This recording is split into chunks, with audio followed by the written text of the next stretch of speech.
సంధ్య కోలుకోవటానికి ఎక్కువ రోజులు పట్టలేదు. పడిపోయిన ఇంటిని బాగు చేయాలంటే మిగతా భాగాన్ని కూడా కూలదోసి మళ్లీ కట్టడం మంచిదని, లేకపోతే ఇంకోసారి ఇలాంటి వర్షం వస్తే ఈ భాగం కూలుతుందని మేస్త్రి చెప్పాడు. మాధవ్ రోడ్డు దగ్గరగా ఉన్న తన స్థలంలో చిన్న డాబా వేయించటానికి ప్లాన్ గీయించాడు. ఇల్లు కట్టడానికి డబ్బు లేదు. అందుకే ఇష్టం లేకపోయినా సంధ్య తప్పనిసరిగా ఆయా చేత అది వరకు మాధవ్ ఆ ఇంటిని కొనుక్కోవటం విషయం గుర్తుకు తెచ్చి అడిగించింది. మాధవ్ ఒప్పుకున్నాడు. కానీ అతను గీయించిన ఆ ప్లాన్కి, కట్టబోతున్న ఇంటికి, తను అమ్మిన ఇంటి పైకం ఓ మూలకి కూడా రాదని సంధ్యకి తెలియదు. మాధవ్ చెప్పదలుచుకోలేదు. ఎంత లేదన్నా ఇల్లు కట్టాలంటే 4-5 నెలలకి పైనే పడుతుంది, కానీ తక్కువ పట్టదు. ఈ వ్యవధిలో మాధవ్ ఇంట్లో ఉండటం కంటే వేరు గత్యంతరం ఏమీ కనిపించలేదు. ఈ విధంగా పరిస్థితులన్నీ మూకుమ్మడిగా ఎదుట నిలిచి సంధ్యని బలవంతంగా మాధవ్ వైపు నెట్టడం ప్రారంభించాయి.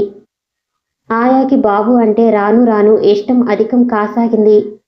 వాడి చిన్నతనం చేష్టలు, వచ్చిరాని పసిమాటలు, అల్లరి అందర్నీ ఆకర్షిస్తున్నా సంధ్యని మాత్రం ఆకర్షించటం లేదు. బాబుకి తలదువ్వటం, స్నానం చేయించి బట్టలు వేయటం, వేళపట్టున భోజనం తినిపించటం, ఇవన్నీ ఆయా తనే స్వయంగా చూస్తుంది. అంతేకాదు, గోవిందు భార్యని వంట పని మాన్పించి ఆ భారం కూడా తన మీదే వేసుకుంది. సంధ్య అడ్డు చెప్పబోతే, నువ్వు ఊరుకో, ముగ్గురం పడి తింటున్నాం, ఈ మాత్రం చేయటం ఒక లెక్క కాదు అని కసిరింది. ఆయా అప్పుడప్పుడు ఈ పనులతో సతమతమవుతుంటే సంధ్య సాయం చేయటానికి వెళ్ళేది. ఆయా బాబు పనులు చూడమని పురమాయించేది. వాడిని ముట్టుకోవటానికి, ఆ పనులు చేయటానికి సంధ్యకి ఎలాగో అనిపించేది. వాడి వంక భయం భయంగా చూసేది. ఇవేమీ తెలియని బాబు ఎందుకో సంధ్య అంటేనే ఇష్టపడేవాడు. ఏదో విధంగా దగ్గరికెళ్లాలని ఆరాటపడేవాడు. కుర్రాడే అంటే మాధవ్కి ఎంత అపురూపమో ఇంట్లో అందరికీ స్పష్టంగా తెలుస్తూనే ఉంది. వాసు మాత్రం ఈర్ష్యని దాచుకోలేక, బయట పెట్టలేక సతమతమవుతున్నాడు. ఆ రోజు సంధ్య తన గదిలో కిటికీ దగ్గర నిలబడి పరధ్యాసగా బయటికి చూస్తుంది. దూరంగా మామిడి చెట్టు కింద వాటి నీడలో నిలబడి వాసు గాలిపటం ఎగరేస్తున్నాడు. పక్కనే నిలబడి దారపు ఉండ పట్టుకున్న బాబు గాలిపటం చూపిస్తూ ఏదో అడుగుతున్నాడు. వాసు వినిపించుకోలేదు. బాబు వాసు చేయి పట్టుకుని గుంజి మరీ అడిగాడు. వాసు విసుగ్గా కసిరాడు. బాబు వెంటనే దారపుండ కింద పారేశాడు. వాసు ఉన్నట్టుండి బాబు వీపు మీద టపటమని గట్టిగా 2 చరిచాడు. సంధ్య తెల్లబోయి చూస్తుంది. బాబు వెంటనే ఏడుపు లంకించుకున్నాడు. మాధవ్ ఇంట్లోనే ఉన్నాడు. పిల్లాడు ఏడుపు వింటే ఇంకేమైనా ఉందా? సంధ్య చూస్తుండగానే ఇంతలో ఆయా అక్కడికి పరిగెత్తుకు వెళ్ళింది. ఏడుస్తున్న బాబుని ఎత్తుకుని ఏమిటని అడిగింది. వాడు ఒక చేతితో కళ్ళు నులుముకుని ఏడుస్తూనే ఇంకో చేతితో వాసుని చూపించాడు. ఆయా వాసుని అడిగింది. వాసు నిర్లక్ష్యంగా తల ఎగిరేసి సమాధానంగా ఏదో అన్నాడు. వెంటనే ఆయా వాసు రెక్కపట్టుకుని బరబరా లోపలికి ఈడ్చుకు వచ్చింది. సంధి కూడా ఆదుర్దాగా బయటికి వచ్చింది. ఏమిటిది? ఏమైంది? ఎందుకు ఏడుస్తున్నాడు? అప్పటికి మాధవ్ ఆయాకి ఎదురు వెళుతూ అడిగాడు. అతను అప్పుడే తలారా స్నానం చేశాడులా ఉంది. పొడి పొడిగా ఉన్న జుట్టు కొద్దిగా నుదుటి మీదకి పడి గాలికి కదులుతుంది. ఒంటికి షర్టుకి బదులు మీద తువాలుంది. దారపుండ సరిగ్గా పట్టుకోలేదట. పట్టు కొట్టాడు. పిల్లలు ఏముంది అంది ఆయా. ఏం వసు అన్నాడు మాధవ్ చేతులు చాపి కొడుకుని అందుకుంటూ. అవును కొట్టాను వాసు నిర్భయంగా అన్నాడు. వాడి మొండితనానికి సంధ్యకి ఆయాకి ఇద్దరికీ ఆశ్చర్యం వేసింది. ఎందుకు కొట్టావు? మీ ఇద్దరు స్నేహంగా ఉండాలని నేను చెప్పలేదు. నాకు వాడికి స్నేహం ఏమిటి? నేను పెద్దవాడిని, వాడు చిన్నవాడు. అందుకని కొడతావా? కొట్టడం కాదు, అవకాశం దొరికితే చంపేస్తాను. వాడంటే నాకంత అసహ్యం. మాధవ్ వాసు దగ్గరగా వచ్చాడు. ఆయ కూడా భయంగా చూస్తుంది. అసహ్యం ఎందుకో కాస్త వివరంగా తెలియచేస్తారా వాసుదేవరావు గారు? గంభీరంగా అడిగాడు మాధవ్. వాసు చురుగ్గా కళ్ళెత్తి చూశాడు. వెంటనే కళ్ళ నిండా గిర్రని నీళ్లు తిరిగాయి. పళ్ళు బిగబెట్టి, అసహ్యం కాదు, ఈ వెధవ వచ్చినప్పటి నుంచి మీరెంత మారిపోయారు. నేను వచ్చినప్పటి నుంచి చూస్తున్నాను. నాతో మీరు ఒక్కసారి కూడా సరిగ్గా మాట్లాడలేదు. ఒక్క క్షణం కూడా నన్ను దగ్గర కూర్చోబెట్టుకోలేదు. ఎప్పుడు వాడే. కంఠం బొంగురు పోవటంతో ఆగిపోయి చప్పున కళ్ళు తుడుచుకున్నాడు. సంధ్య తెల్లబోయి చూడసాగింది. మాధవ్ కొద్దిసేపు రెప్పవాల్చకుండా చూచి వెంటనే చేయి చాచి వాసు భుజాల చుట్టూ వేసి దగ్గరకు లాక్కున్నాడు. మీరు మీరు నన్ను సరిగ్గా చూస్తే నేను వాడిని ఏమీ అనను. వాడి మీద నాకేం లేదు. వెక్కిళ్ళ మధ్య అస్పష్టంగా అన్నాడు. తెలిసింది వాసు, తెలిసింది. పొరపాటు నాదే. ఇంకెప్పుడు అలా చేయనుగా. వాసు జుట్టులోకి వేలు పోనిస్తూ ప్రేమగా అన్నాడు మాధవ్. నేను కూడా వాడిని ఎప్పుడూ కొట్టను. అతని చేతికి పెనవేసుకుపోతూ వాగ్దానం చేశాడు వాసు. ఆయా మెల్లిగా లోపలికి వెళ్ళిపోయింది. సంధి కూడా తన గదిలోకి తిరిగి వచ్చింది. ఈ సంఘటనతో సంధికి కొత్త సత్యం తెలిసింది.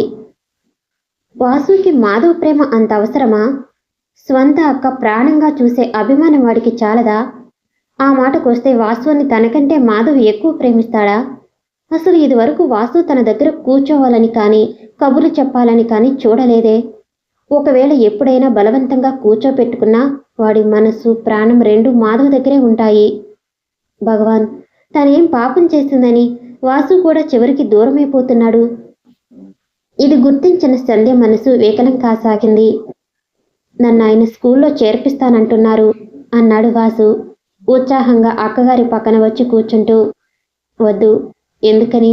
విచిత్రంగా చూశాడు. మనకంత డబ్బు లేదు. ఆయన ఇస్తానంటున్నారుగా.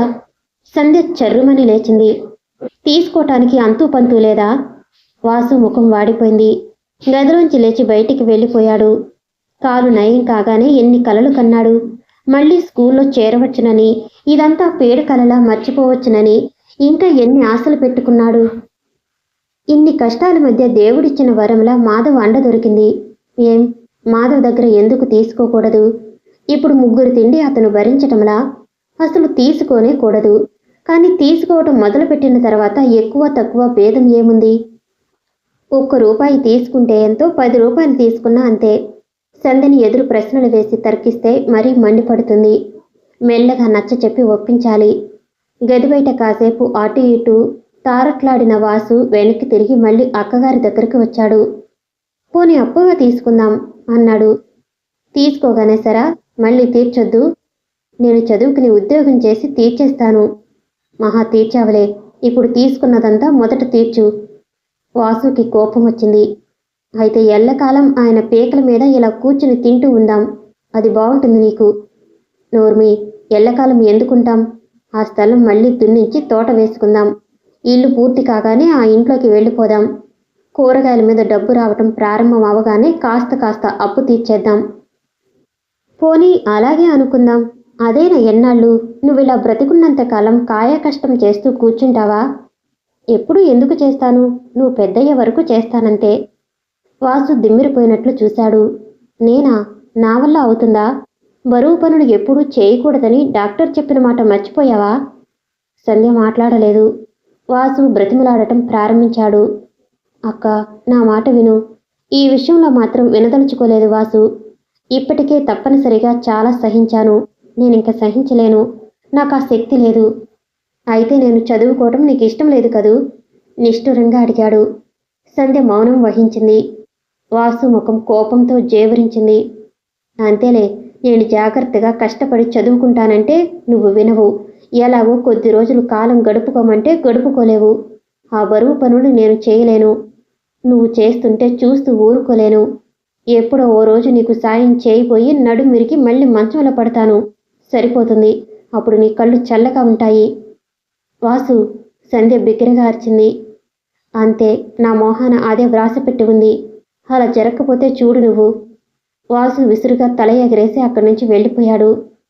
వాసు, సంధ్య వణుకుతూ పిలిచింది. వాసు మళ్ళీ మంచంలో పడటమా?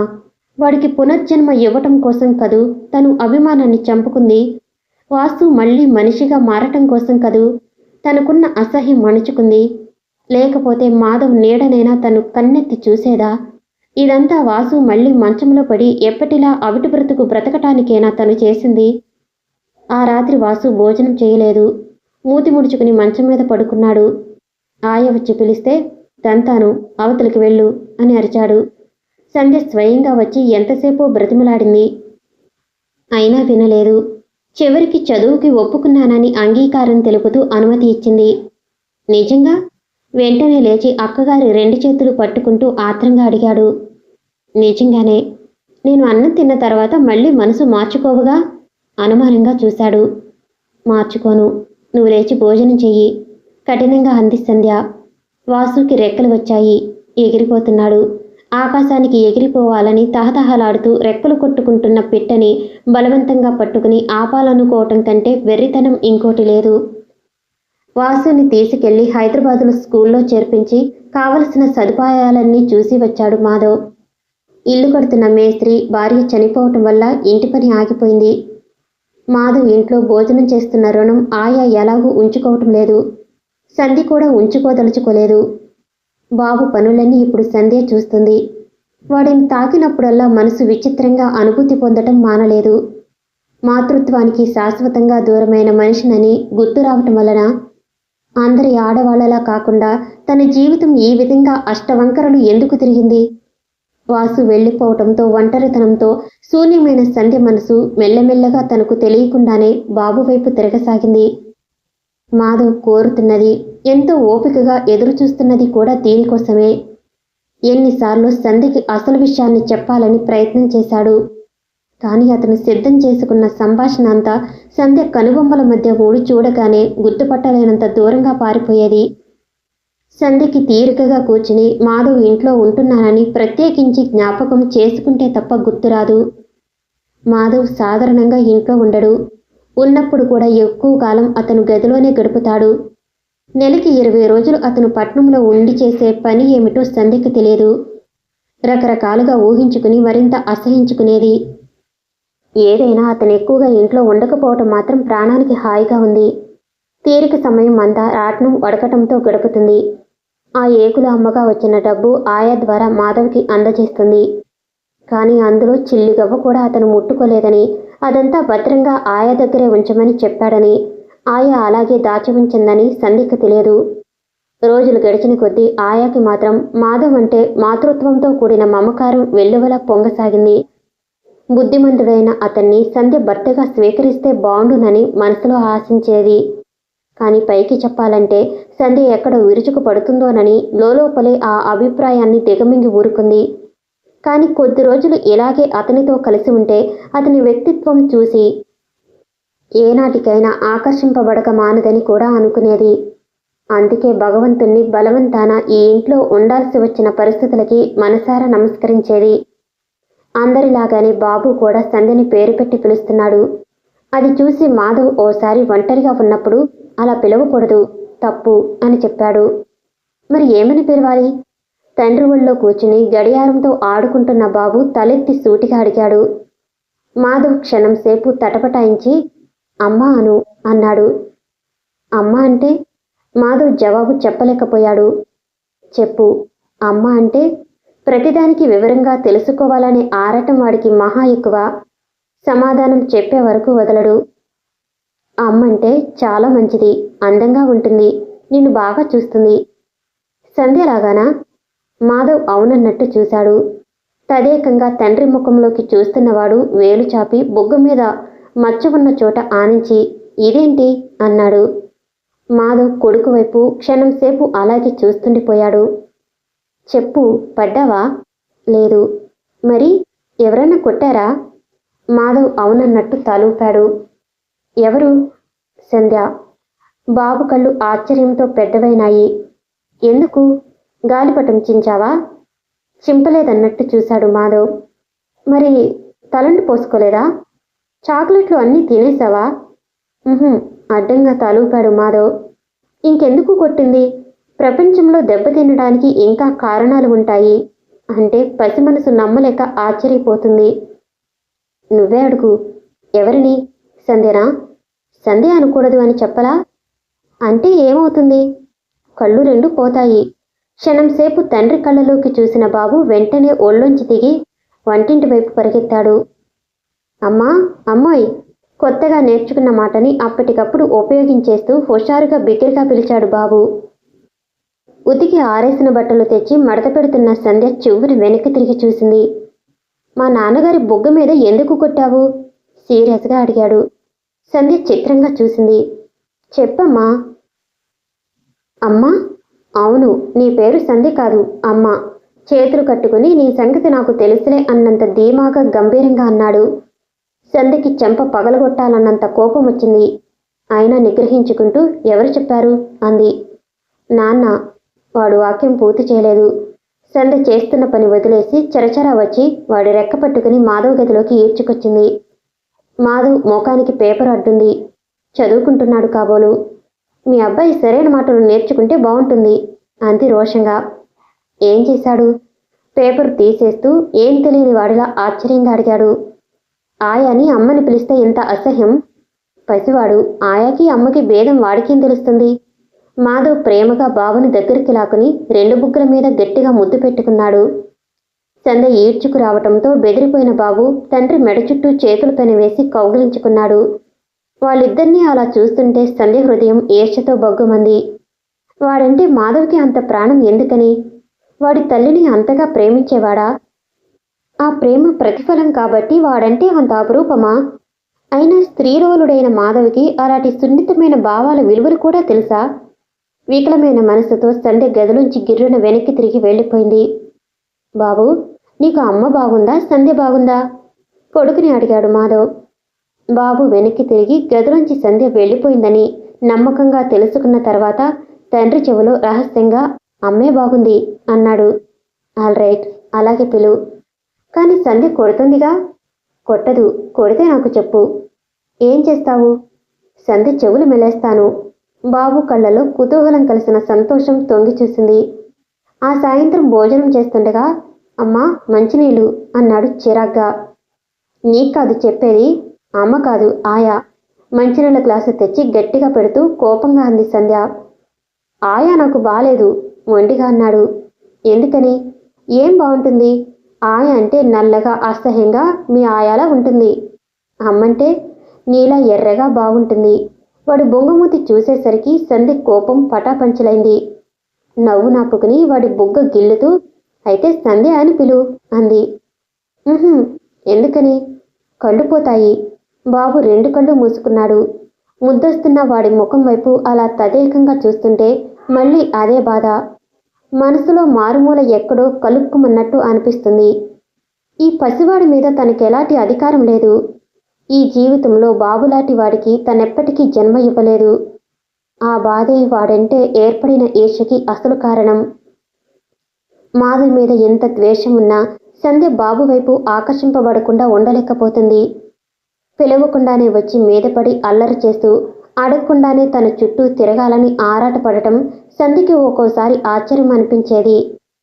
వాసు చదువు కోసం దూరంగా వెళ్ళిపోవటంతో ఒంటరితనంతో కుంగిపోతున్న సంధ్యకి బాబు రాను రాను ఓ లోకంగా తయారవుతున్నాడు. వాడి చురుకుదనం, ముద్దొచ్చే ఆ మాటలు తనకి తెలియకుండానే మనసంతా నిండిపోతున్నాయి. ఇప్పుడిప్పుడు ఒక్క అరగంట వాడు కనిపించకపోతే కళ్ళు బాబు కోసం ఇల్లంతా గాలిస్తాయి. కొద్దిసేపు వాడు వచ్చి మీదపడి ఏవేవో ప్రశ్నలతో వేధించి విసిగించకపోతే ఏదో ఆగిపోయినట్టే ఉంటుంది. ఇదంతా అప్పుడప్పుడు గుర్తుకు రాగానే సంధ్యకి ఎలాగో అనిపించసాగింది. బాబుని బాబుగా కాక మాధవ్ కొడుకుగా చూసి అసహించుకోవాలని అనేక విధాల ప్రయత్నించసాగింది. కానీ లాభం లేకపోతుంది. ప్రియమైన బావకి సుధ నమస్కరించి వ్రాయినది. నేను పిల్లలు ఇక్కడ కులాసాగానే ఉన్నాం. నీ క్షేమం బొత్తిగా తెలియటం లేదు. నువ్వసలు ఆ పల్లెటూరు వదిలి ఇక్కడికి రావటం లేదా? లేక ఒకవేళ వచ్చినా నాకు కనిపించకుండా వెళ్ళిపోతున్నావా? ఈ మధ్య నిన్ను గురించి విన్న కొన్ని వార్తలను బట్టి నాకు రెండోదే నిజమని అనిపిస్తుంది. బావా, ఇది నిజమేనా? ఎవరో మనిషిని తెచ్చి ఇంట్లో పెట్టుకున్నావట. ఇది ఆయన తనే స్వయంగా కళ్ళారా చూసి వచ్చాను అని చెప్పినా నమ్మలేకపోతున్నాను. పైనుంచి వారు నీ క్షేమం కోరి ఏదో హెచ్చరించబోతే మీద పడి కొట్టినంత పని చేశావట. ఆయన ఇంటికి వచ్చి ఇదంతా చెప్పి నాతో నువ్విక నుంచి మీ బావతో రాకపోకలు గాని ఉత్తర ప్రత్యుత్తరాలు గాని మానేయాలి అని ఖచ్చితంగా అత్తగారు వాళ్ళ ముందు చెబుతుంటే దుఃఖంతో అవమానంతో నా గుండెలు ఎలా పగిలిపోయినాయో నీకు తెలుసా? అసలైనా అయిన వాళ్ళని కూడా నువ్వు అవమానించి పంపించటానికి వెనుదీయనంతటి ఆప్తురాలైపోయిందా ఆవిడ? అసలు ఆ మనిషి ఎవరు? నాకు ఆ ఊళ్ళో కాస్త చదువు సంధ్య కలిగిన మనుషులెవరూ కనిపించలేదే.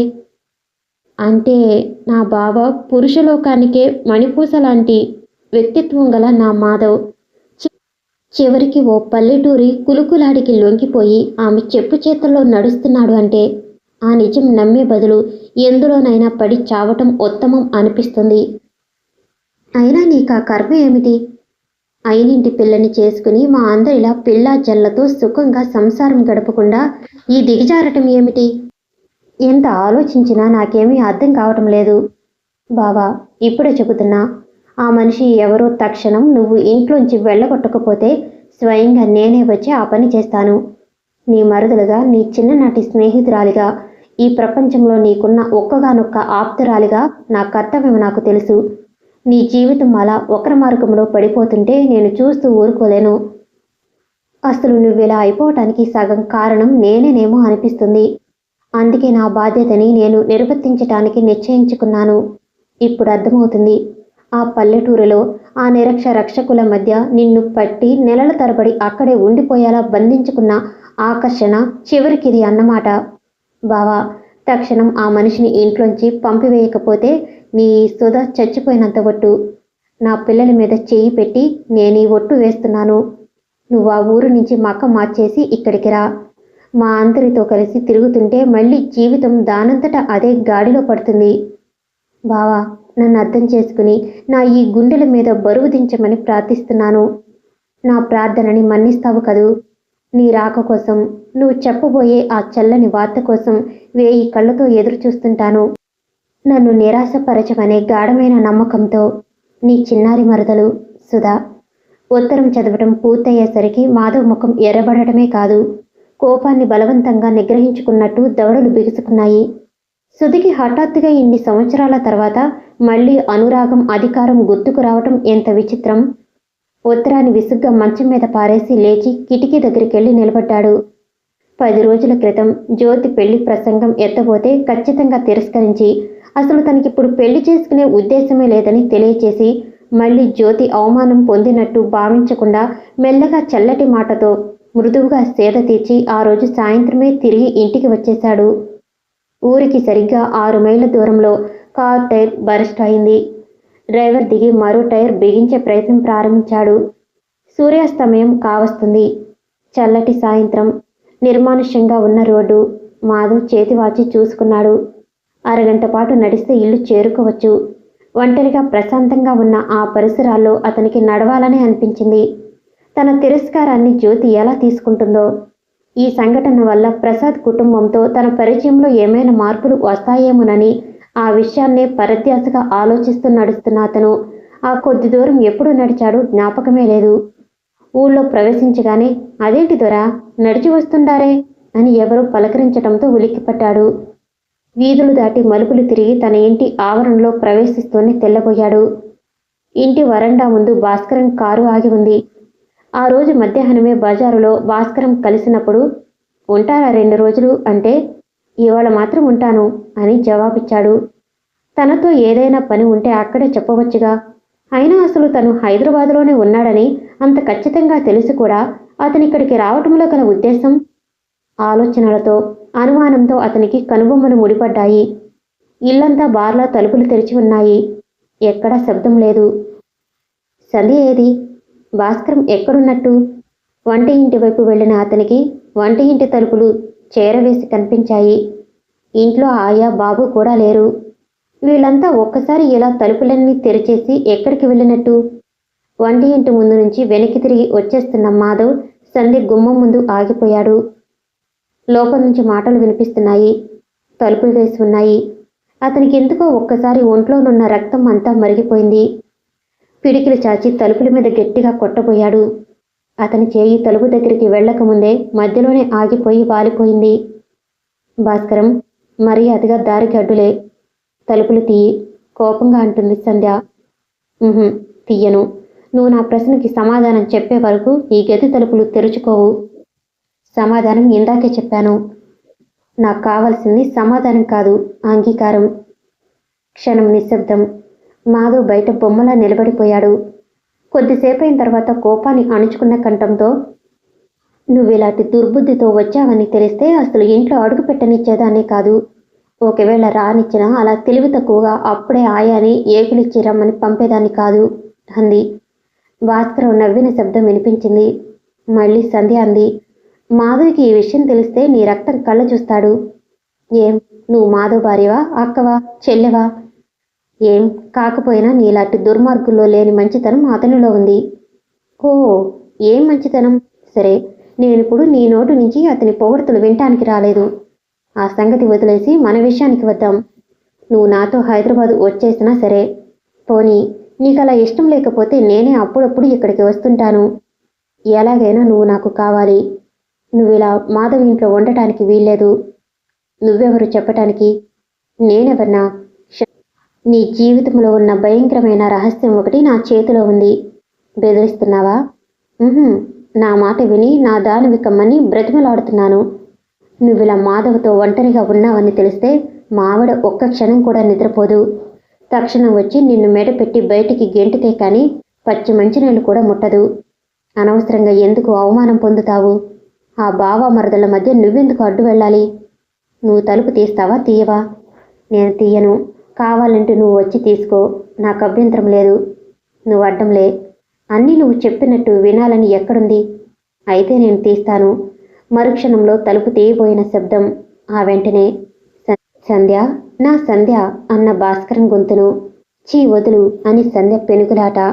ఆ రెండింటి మధ్య సంధ్య అన్న మాధవ కంఠం, ఉరిమిన చప్పుడు, అతని చెయ్యి పిడుగుపడ్డట్టు తలుపుని కొట్టటం.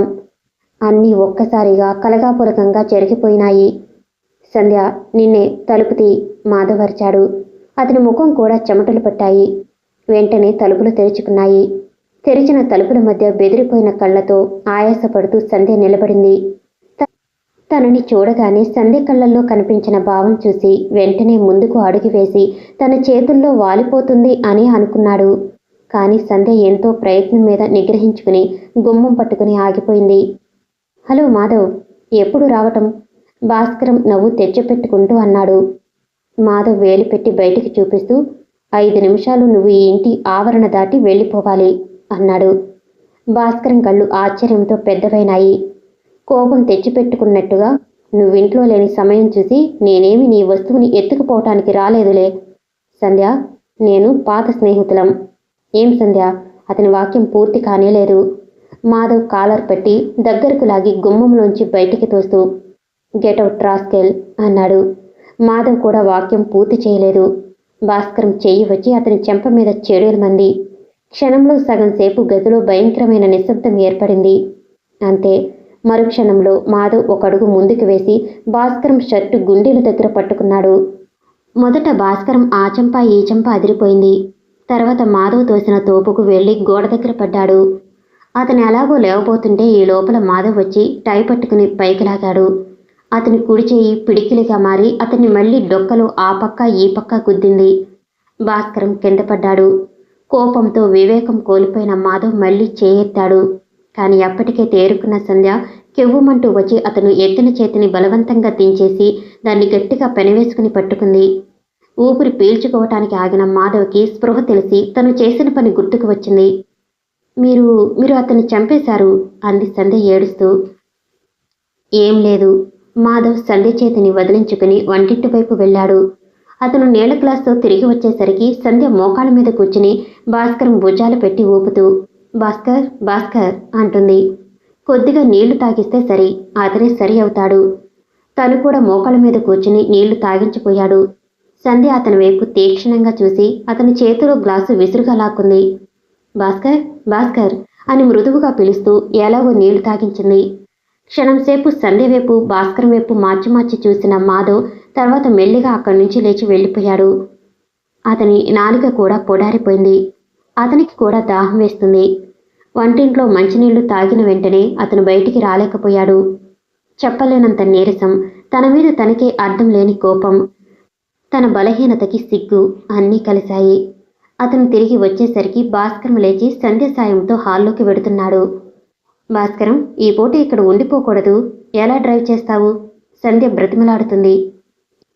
ఇంకా ఇక్కడ? భాస్కరం సంధ్య చేతిని విదిలించి పారేసి తూలుతూ కారు దగ్గరికి వెళ్ళిపోయాడు. మరో 5 నిమిషాల్లో కారు వెళ్ళిపోయింది. డ్రైవర్ ఇంకా రానట్టున్నాడే అన్నాడు మాధవ్. రివ్వున తిరిగి చూసిన సంధ్య కోపంతో రోషంతో మండిపడుతూ, మీరు ఇంతవరకు ఒకందుకే సమర్థులు అనుకున్నాను. ఇప్పుడు తెలిసింది, అవసరమైతే హత్య చేయడానికి కూడా వెనకాడరని అంది. సంధ్య వెనక్కి తగ్గినట్టు చూశాడు. భాస్కరం బ్రతికి బయటపడటం ఇవాళ నా అదృష్టం. సంధ్య విసురుగా లోపలికి వెళ్ళిపోయింది. మాధవ్ అక్కడే నిలబడిపోయాడు చాలాసేపు. ఆ సంఘటన ఫలితం ఈరోజు సుధ వ్రాసిన ఉత్తరం. ఒకవేళ అన్నట్టుగానే సుధ వచ్చి ఇక్కడ ఏదైనా గొడవ చేస్తే అతని పెదవుల మీద కఠినమైన చిరునవ్వు కదిలింది. రాణి వస్తే ఇంతవరకు తెలియని సత్యం ఒకటి తెలుసుకుని వెడుతుంది. అయ్యగారేరి ఎక్కడున్నారు అని బయట వినిపించటంతో కిటికీ దగ్గర చాలాసేపటి నుంచి అలాగే నిలబడిపోయి ఆలోచిస్తూ ఉన్న మాధవ్ ఉలిక్కిపడ్డాడు. గదిలో ఉన్నారు. ఎందుకు? ఆయా జవాబిస్తూ ప్రశ్న కూడా వేసింది. కావాలి, పనుంది ఆదుర్దాగా అన్నాడు గోవిందు. మాధవ్ అప్పటికే గది గుమ్మంలోకి వస్తూ ఏమిటి గోవిందు అని అడిగాడు. గోవిందు బట్టలన్నీ దుమ్ము కొట్టుకుని ఉన్నాయి. ముఖం నిండా చెమటలు కారుతున్నాయి. మనిషి పరుగెత్తుకు వచ్చినట్టు ఆయాసపడుతూ రొప్పుతున్నాడు. అతను మాధవ్ని చూడగానే మీరు వెంటనే రావాలి. తూర్పు వీధిలో సాలెవాళ్ళు కమ్మరి వాళ్ళు కొట్టుకుంటున్నారు. పెద్ద దొమ్మి జరిగెట్టు ఉంది అన్నాడు. ఎందుకు? పద పద. మాధవ్ చెప్పులన్నా వేసుకోకుండా గోవిందుతో త్వరగా బయటికి వెళ్ళిపోయాడు.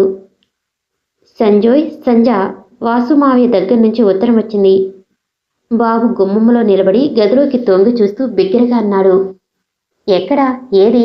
ఇలా తీసుకురా. మంచం మీద పడుకుని పాత పుస్తకం ఏదో తిరిగేస్తూ సంధ్య పుస్తకం చప్పున పక్కకు విసిరేసి కూర్చుంది. ఇదిగో ఇక్కడికి తీసుకురా అసహనంతో పిలిచింది. బాబు అడ్డంగా తల తిప్పి ఉత్తరం వెనక్కి దాచుకున్నాడు. సంధ్య లేచి వచ్చింది. బాబు దూరంగా పరిగెత్తాడు. మా బాబు కదూ, మంచివాడువమ్మా బ్రతిమలాడింది. నన్నంటుకుంటే ఇస్తా. సంధ్యని కవ్వించటం, దేనికో దానికోసం పరిగెత్తించడం వాడికి సరదా. అదో పెద్ద ఆట. సంధ్య చేసేది లేక బాబు వైపు వచ్చింది. బాబు కొద్దిసేపు అందకుండా అటు ఇటు పరిగెత్తాడు. చివరికి ఎలాగో వాడిని అందుకుని పొదివి పట్టుకుని ఉత్తరం లాక్కుంది. కవరు చించే ఉంది. అంటే మాధవ్ చదివి పంపించాడన్నమాట. మొదట తనకివ్వకుండా అతను చదివినందుకు కోపం వచ్చింది. కవరులోంచి ఆత్రంగా ఉత్తరం తీసి చూస్తూనే ఆగిపోయింది. దస్తూరి వాసుది కాదు, ఇంకెవరిదో. గుండ్రంగా పెద్దగా ఉంది. సంధ్య దృష్టి సంబోధన చూసి ఆగిపోయింది. అది సుధ మాధవికి వ్రాసింది. తను చదవకూడదు అని మనసు హెచ్చరించే లోపలే కళ్ళు రెండు అక్షరాల బారుల వెంట పరిగెత్తాయి. మొదలుపెట్టిన ఉత్తరం పూర్తిగా చదవకుండా ఉండలేకపోయింది. శాంతం ముగించేసరికి ముఖంలో కత్తివాటుకు నెత్తురు చుక్కలేనంత తెల్లగా పాలిపోయింది. ఒక్కొక్క వాక్యం ఒక్కొక్క శూలం, ఒక్కొక్క రకమైన అవమానంతో. ఏం చేయాలో తను? తెలిసి ఇంత హీనమైన పరిస్థితుల్లో ఈ ఇంట్లో ఎందుకుండాలి? నువ్వు ఈ ఇంట్లో ఒంటరిగా ఉన్నావని తెలిస్తే మా ఆవిడ ఒక్క క్షణం కూడా నిద్రపోదు. పచ్చి మంచినీళ్లు కూడా ముట్టదు. అనవసరంగా ఆ బావామరదుల మధ్య నువ్వెందుకు అడ్డు? భాస్కరం హెచ్చరిక గుర్తుకు వచ్చింది. మొన్న ఇక్కడ మాధవి చేత అవమానం పొందిన భాస్కరం లేని రంగులు పూసి వికృతమైన అర్థం కల్పించి భార్యకు చెప్పి ఉంటాడు. ఒకవేళ అన్నట్టుగానే సుధ వస్తే రాణి ఏమంటుందో తను స్వయంగా చూస్తుంది. సంధ్య మనసు చేదు పదార్థం తిన్న వెగటుతో వెలవెలలాడసాగింది. బాబు ఎప్పుడూ అక్కడి నుంచి వెళ్ళిపోయాడు. చాలాసేపు అయిన తర్వాత లాంతరు వెలిగించి తెచ్చి హాల్లో మధ్యగా ఉన్న ఇనుప తీగకి వేలాడదీపోతున్న ఆయా చేతిలో ఉత్తరంతో రెప్పవేయకుండా శూన్యంలోకి చూస్తున్న సంధ్యను చూసి తెల్లబోతూ సంధ్య అని పిలిచింది. సంధ్య కళ్ళు యాంత్రికంగా ఆయా వైపు తిరిగాయి. అదేమిటి అలా ఉన్నావేం? ఎక్కడి నుంచి ఉత్తరం? ఆదుర్దాగా వస్తూ అడిగింది. ఇది మనకి కాదు. ఆయా మాటలతో ఈ లోకంలోకి వచ్చిన సంధ్య లేచి నిలబడుతూ అంది. అందులో ఏమైనా విశేషం ఉందా? అనుమానంగా చూసింది ఆయా. బాబు ఏడి? ఏం చేస్తున్నాడు? ఇప్పుడే అన్నం తిని లేచాడు. ఆయా లోపలికి వెళ్ళింది. సంధ్య వంటింటి వైపు వచ్చింది. బాబు అన్నం తినడం పూర్తి చేసి అక్కడే ఆయా వేసిన అన్నం తింటున్న నల్లపిల్లి తోక పట్టుకుని లాగుతున్నాడు. అది మ్యావ్ మ్యావ్ అని అరుస్తుంది. బాబు, ఈ ఉత్తరం ఎక్కడి నుంచి తెచ్చావో అక్కడ పెట్టిరా అంది. నేను పెట్టను, నువ్వే పెట్టు మొండిగా అన్నాడు. మంచివాడువు కదూ. సంధ్య కంఠం ఆ పలికే తీరు విని బాబు తలెత్తి చూశాడు. తర్వాత ఏమనుకున్నాడో ఏమో పిల్లిదోక వదిలేసి చేయి చాపి ఉత్తరం తీసుకున్నాడు. ఏ సమయంలో సంధ్యని ఆడించాలో, ఏ సమయంలో చెప్పినట్టు వినాలో వాడికి బాగా తెలుసు. తీసిన చోటే పెట్టాలి, మర్చిపోకూడదు. సంధ్య వెనుక నుంచి హెచ్చరించింది. వాడు అలాగేనని తలూపి తండ్రి గది వైపు పరిగెత్తాడు. ఒంటి నిండా దుమ్ముతో, చెదిరిపోయిన జుట్టుతో, బట్టల మీద అక్కడక్కడ రక్తపు మరకలతో, నుదుటి మీద గాయంతో మాధవ్ నీరసంగా విసుగ్గా ఇంటికి తిరిగి వచ్చాడు. హాల్లోనే ఎదురై ఆదుర్దాగా ప్రశ్నిస్తున్న ఆయాకి తగాదా ఆగిపోయిందని, తనకి తగిలిన దెబ్బ పెద్దదేమీ కాదని ధైర్యం చెప్పి కొద్దిగా వేడి నీళ్లు శుభ్రంగా ఉతికి ఉన్న టవలు తెచ్చి పెట్టమని తన గదిలోకి వెళ్ళాడు. అతను గదిలోకి అడుగుపెట్టేసరికి బాబు గది మధ్యగా నిలబడి నోట్లో వేలించుకుని ప్రశ్నార్థకంగా చూస్తూ గదంతా దేనికోసమో కలియ చూస్తున్నాడు. ఏమిటి బాబు, ఏం కావాలి నీకు? కొడుకు వైపు సరిగ్గా చూడకుండానే మంచం వైపు వెళుతూ అన్నాడు. తండ్రి మాట వినగానే గిరుక్కున వెనక్కి తిరిగి, బాబు, మరే ఈ ఉత్తరం తీసిన చోట పెట్టమని సంధ్య చెప్పింది. నాకేమో ఎక్కడి నుంచి తీశానో నాకు తెలియటం లేదు. మంచంపై నుంచి వెళ్ళి దాని మీద కూర్చోబోతున్న మాధవ్ చివ్వున వెనక్కి తిరిగి చూసి, ఏమిటా ఉత్తరం అన్నాడు. ఇదే వాసు మామయ్య రాసింది. అమాయకంగా తండ్రి దగ్గరగా వచ్చిన ఉత్తరం చూపిస్తూ అన్నాడు. ఇదెక్కడిది? ఎవరు ఇచ్చారు నీకు? కోపంగా అడిగాడు. ఎన్నడూ లేని తండ్రి కళ్ళెర చేయటం చూసి బిత్తరపోయిన బాబు, నేనిచ్చాను. వాసు మావయ్య రాశాడుగా, అందుకని. సంధికి చవైది? బాబు అవునన్నట్టు తలూపాడు. మాధవ్ నీళ్లు కారిపోతూ మంచం మీద కూలబడ్డాడు. సంధి ఈ ఉత్తరం చదివిందా? అతనికి విపరీతమైన నీరసంతో పాటు ఉత్తరం అక్కడ అలా వదిలేసి వెళ్లిన నిర్లక్ష్యానికి తన మీద తనకు అంతులేని ఆగ్రహం కూడా కలిగింది. బాబు ఏదో చెప్పబోయాడు. నన్ను విసిగించకు, అవతలికి వెళ్ళు. మాధవ్ మళ్ళీ కసరటంతో బాబు వాడిపోయిన ముఖంతో తల పక్కకు వాల్చుకుని అక్కడి నుంచి వెళ్ళిపోయాడు. 10-15 నిమిషాల తర్వాత ఆయా వేడి నీళ్లు టవలు తెచ్చి ఇచ్చింది. ఎందుకట్ట తగాదా? ఏమైంది? అంది వివరాలు అడుగుతూ. ఏం లేదు, ఏదో పిల్లలు ఆట మధ్య మొదలై ఆడవాళ్ళు ఒకళ్ళని ఒకళ్ళు తిట్టుకుని కుటుంబాల గురించి ఎత్తుపొడుపుగా మాట్లాడుకోవటం వరకు వెళ్ళింది. దాంతో మగవాళ్ళకి రోషం వచ్చేసి నువ్వెంతంటే నువ్వెంత అనుకున్నారు. ముక్తసరిగా జవాబు చెప్పాడు మాధవ్. అతని మనసంతా సంధ్య చుట్టూ తిరుగుతుంది. సంధ్య ఏది? ఏం చేస్తుంది? భోజనానికి కూర్చోబోయే ముందు పట్టలేక అడిగేశాడు. అతని ఇంటికి వచ్చినప్పటి నుంచి ఎక్కడ అలికిడి కూడా వినిపించలేదు. తలనొప్పిగా ఉందట, పడుకుంది అంది ఆయా. సంధ్య తలనొప్పికి కారణం ఆయాకి తెలియకపోవచ్చు. అతను గ్రహించకుండా ఎలా ఉంటాడు? రాత్రి పొద్దుపోయిన తర్వాత పడుకోబోయే ముందు ఆయా తెచ్చి ఇచ్చిన వేడి పాలు తాగి గ్లాసు తిరిగి ఇచ్చేస్తూ సంధ్య భోంచేసిందా అని అడగలేక అడిగాడు. లేదు, తలనొప్పి తగ్గలేదట. ఎన్నడూ లేంది మాధవ్ అరగంటలో 2 సార్లు సంధ్యని గురించి అడగటం చూసి ఆయా లోపల ఆశ్చర్యపోతూ అంది. పిలవమంటారా?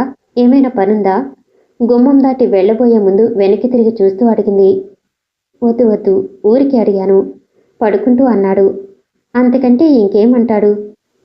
పైకి నిదానంగా యథాలాపంగా అన్నట్టు వద్దన్నా అతనికి ఆ క్షణంలో వెళ్ళి సంధ్యని బలవంతంగా మంచం మీద నుంచి లేపి భుజాలు పెట్టి కుదిపి అసలు విషయం అంతా చెప్పేసి పూర్తిగా అర్థం చేసుకునే వరకు తన చేతుల మధ్య నుంచి వదలకూడదని బలంగా అనిపించింది. కానీ అతనికి తెలియని అజ్ఞాత శక్తి ఏదో బలహీనుడిని చేసి నిర్లిప్తంగా ఉండేలా చేసింది. ఇదిగో, ఏం కావాలి అని అడిగితే చెప్పటం లేదు. ఇందక్కడి నుంచి నిద్రపోకుండా తనలో తను ఒకటే ఏడుపు. ఆయా బాబుని ఎత్తుకొచ్చి మంచం దగ్గర దింపుతూ అంది. ఎందుకు ఏడుస్తుందట? ఏం బాబు? మాధవ్ ఆత్రంగా కొడుకుని 2 చేతులు చాచి ఎత్తి గుండెల మీదకి లాక్కున్నాడు. బాబు సమాధానంగా తండ్రి గుండెలకి ఖర్చుకుపోయి మరింత బావరమన్నాడు. ఎందుకు? ఎవరన్నా ఏమైనా అన్నారా? మాధవ్ ఆదుర్దాగా ఆయా వైపు చూశాడు. ఇప్పటి వరకు బాగానే ఉన్నాడు మరి. భయంగా అంది ఆయా. ఎందుకు నాకు చెప్పు, నా బాబు కదూ. గుండెలకు హత్తుకుంటూ అనునయంగా అంటున్న మాధవ్కి హఠాత్తుగా ఇంత క్రితం తను కసరటం, బాబు ముఖం దించుకుని వెళ్ళిపోవటం గుర్తుకొచ్చింది. పసి హృదయం రోషపడి ఉంటుంది. ఎంత సున్నితం. బాబు బాహ్య రూపంలో తన పోలికలు చాలా ఉన్నా స్వభావంలో మాత్రం సంధ్య పోలికలు ఎన్నో కనిపిస్తాయి. మాధవ్కి ఆ క్షణంలో మరో గదిలో భోజనం వద్దని అలిగి పడుకున్న సంధ్యని కూడా ఇలాగే దగ్గరికి లాక్కుని గుండెల మీద తల ఆంచుకుని ఓదార్చి సేద తీర్చాలనిపించింది.